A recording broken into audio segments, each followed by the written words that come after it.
and they win the NFC South.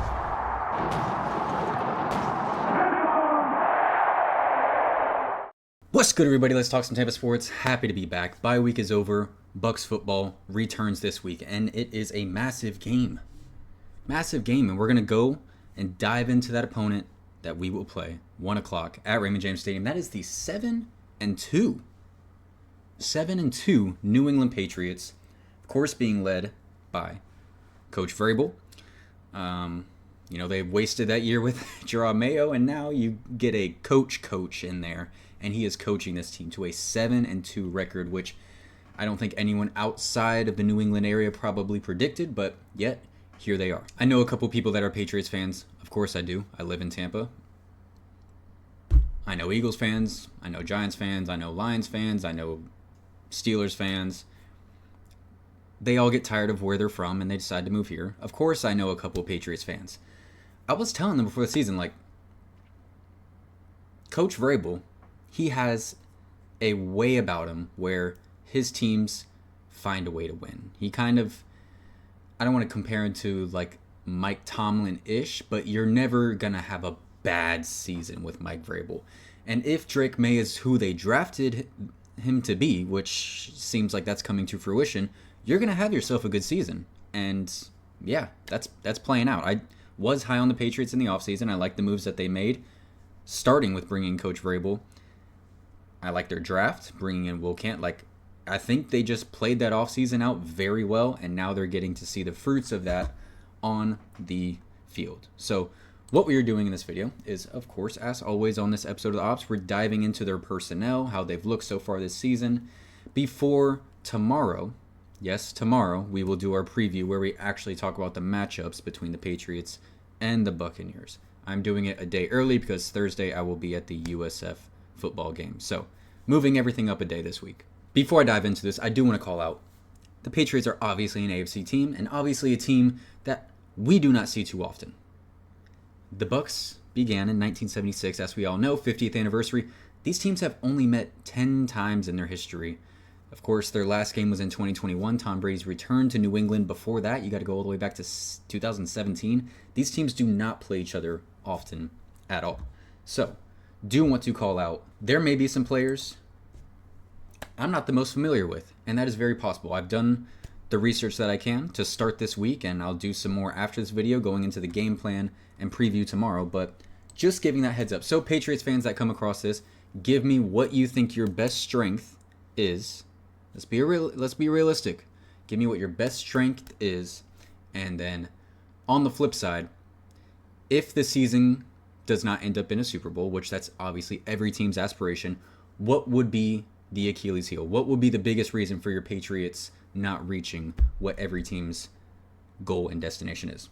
Drop that in the comments, Patriots fans. So, going into this, obviously it starts with Drake May, second-year quarterback. He's only halfway through his second season, and he is already putting up crazy numbers. He looks very good. He's graded very well. Taking care of the football, 17 touchdowns, 4 interceptions, I believe, throwing for a bunch of yards. I believe he's top 5 in yards. And that is with, honestly, when you look at the weapons around him, it's really impressive. There's not a player on this offense outside of him that I would call a Pro Bowl player at any of their skill positions. Diggs, still a very good veteran, but is he still a top 10 receiver? No. Keyshawn Boutte, very good. I will call out. Very good deep threat and a very dangerous deep threat, and someone who we'll have to keep an eye on throughout the week due to injury. I believe he's dealing with a hamstring.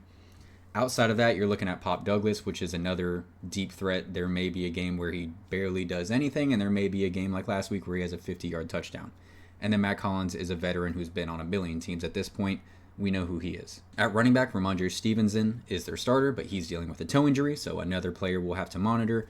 Behind that is rookie Trevion Henderson, who I am pretty high on. I think he kind of just has to get his feet under him in the NFL. Second-round pick, a lot of talent, a lot of explosiveness, but I think he just needs some more experience to fully find his groove.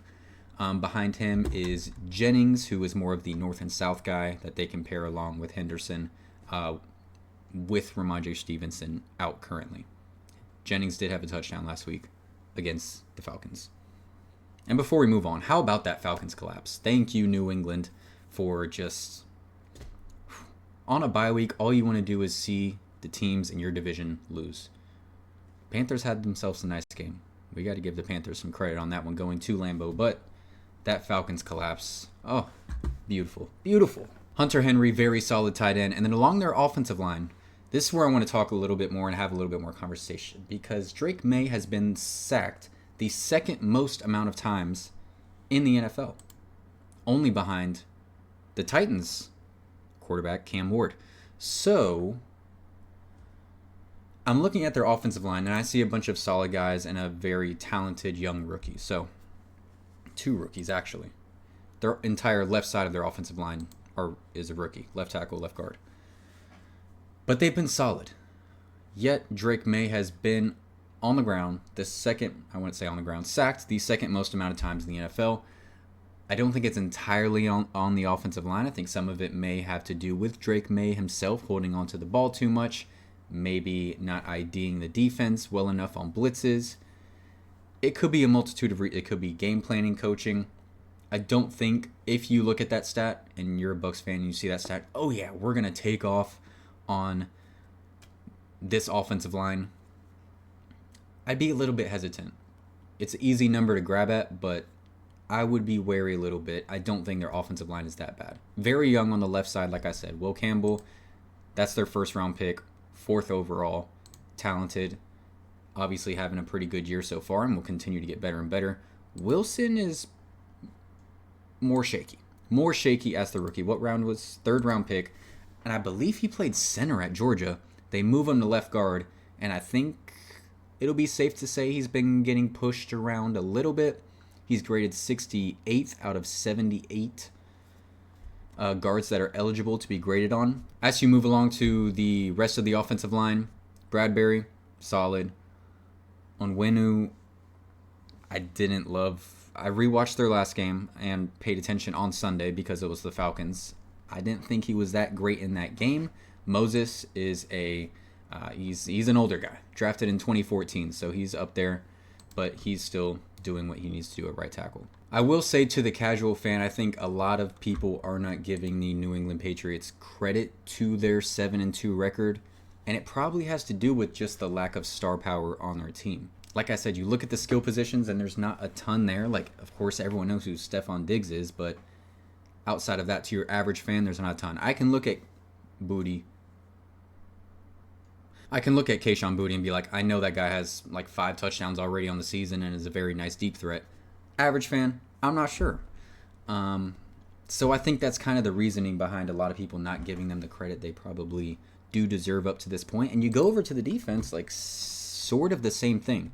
Christian Gonzalez is your star player on defense, but outside of that, you don't got a Vita Vea, you don't got a Levante David, you don't got a first-team All-Pro safety in Antoine Field Jr., but as a group, they are playing very well. And that's kind of just the whole Mike Vrabel thing. Like, in Tennessee, he had Ryan Tannehill and took them to the playoffs and had some deep runs with them, so it's just, that's kind of just what he does. He's a very good, very consistent, solid coach who knows how to win in this league. Along their defensive line, Chason, I believe, has 5.5 sacks. Landry, I believe, has 5.5 sacks.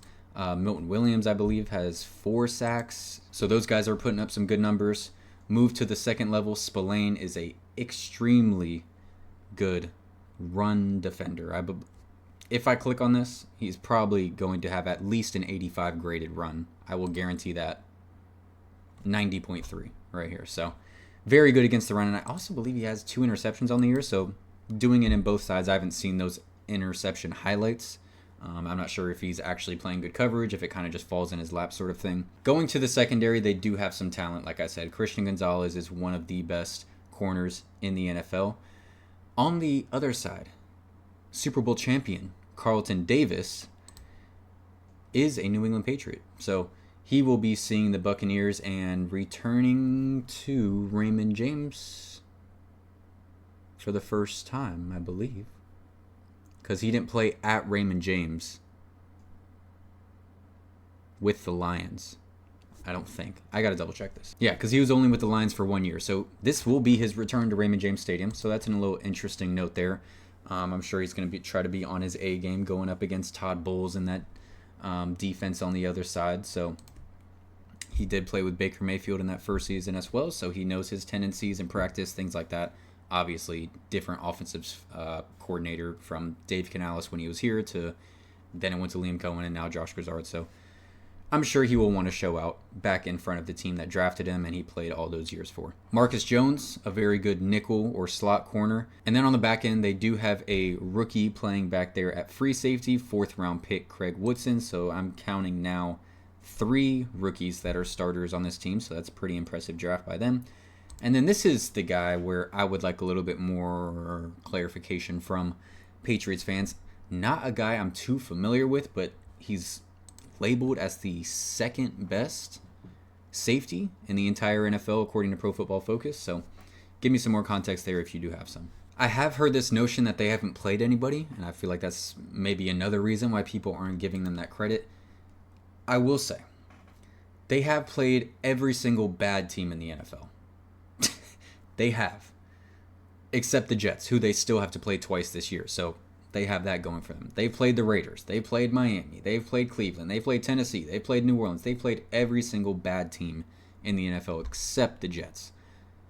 So,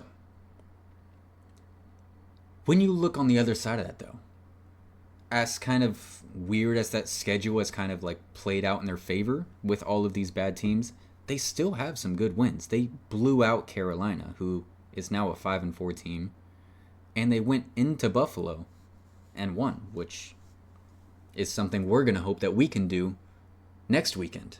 By the way, I'll be in Buffalo. I'll be at Highmark next weekend. If anyone's going, let me know down in the comment section below. Can't wait for that. But yeah, it's a weird schedule. I don't think it's fair to kind of like be like they haven't played it. They went into Buffalo and won. They smoked Carolina. They have some weird games. They barely beat Miami. They lose to Vegas. They barely beat New Orleans. So there's some weird... They beat Atlanta at home by 1. So maybe a little inconsistent. We'll see what version of them we get at Raymond James Stadium this weekend. Stats to call out. Like I've already said, Drake May's putting up a bunch of yards, 17 touchdowns, 4 interceptions, been sacked a ton. Travion Henderson is their leading rusher only by a little bit. It's more running back by committee. Travion Henderson has 31 yards a game. Stevenson has 35 yards a game. Drake May has 30 yards a game, so he is a guy that can scramble. Receiving-wise, Stephon Diggs is leading the way. Then you got Kayshon Boutte. And then after that, it's your tight end, and then they're pretty thin at receiver. Going on to the defense, leading the teams in sacks. Like I said, Harold Landry and Chason both have 5.5. Leading the team in interceptions, we got Spillane, like I said, had 2. Jalen Hawkins has 2. Marcus Jones has 2. Yeah, those are really only stats to call out here. Just a little bit of personnel stuff there. That's going to be it for me, though. Leave your comments down below. Thoughts on the New England Patriots. Thoughts going into this game tomorrow will be our game planning preview sort of thing. So we'll get more into the Bucs side of things and what they bring to the table against the New England Patriots. Once again, leave your comments down below. Like and subscribe if you haven't already. Go Bucs. Y'all have a blessed one.